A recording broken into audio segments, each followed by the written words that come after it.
what is effective communication when it comes to teacher-teacher interaction? Some of the best practices that come from communication are respect, having respect for other people.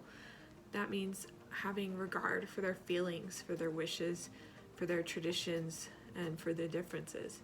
It's important to have respect for each other, because when we have respect, we're creating a feeling of respect around us, and other people are going to give us respect too. You can practice respect by having a respectful tone when speaking, also by listening and letting other people have their turns, and not shooting people down for ideas that may be different than what you had in mind. Another thing that is great for effective communication is tolerance. Tolerance means allowing people to have different ideas than you, allowing people to have differences than you. This is important because we need the differences from other people. Having differences is what makes us able to learn more, to have a further community. We're able to learn more about each other and further our understanding and have more of an open mind. The third thing that is very important for effective communication is empathy. When you have empathy, you're able to understand other people's feelings, point of view, and perspective.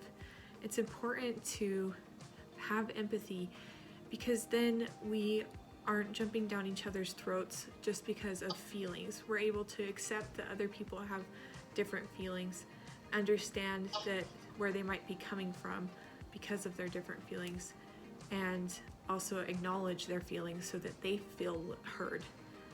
So the best way to practice effective communication is having respect, having tolerance, having empathy. And all three of these things, the way you can practice them is by listening. So listening is one of the most important things you can do in communicating. Sometimes communication can be difficult in higher education. A lot of it is because of the differences in personalities, religions, and also in subjects that we teach. But differences actually help us to learn more from each other. When you have teachers who teach different subjects working together, we're able to further help the students through an interdisciplinary study.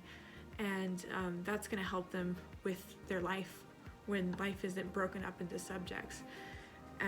So we need to work together, even because of our differences. Another thing that can make education, talking in higher education a little difficult is power struggles between the boss and the underling, or the female and the male. All these different power struggles that exist can make it really difficult. I think it's important for us to stand up for what we believe despite the power struggles, but also to listen to others, acknowledge what they have to say, reframe it, and then explain our feelings.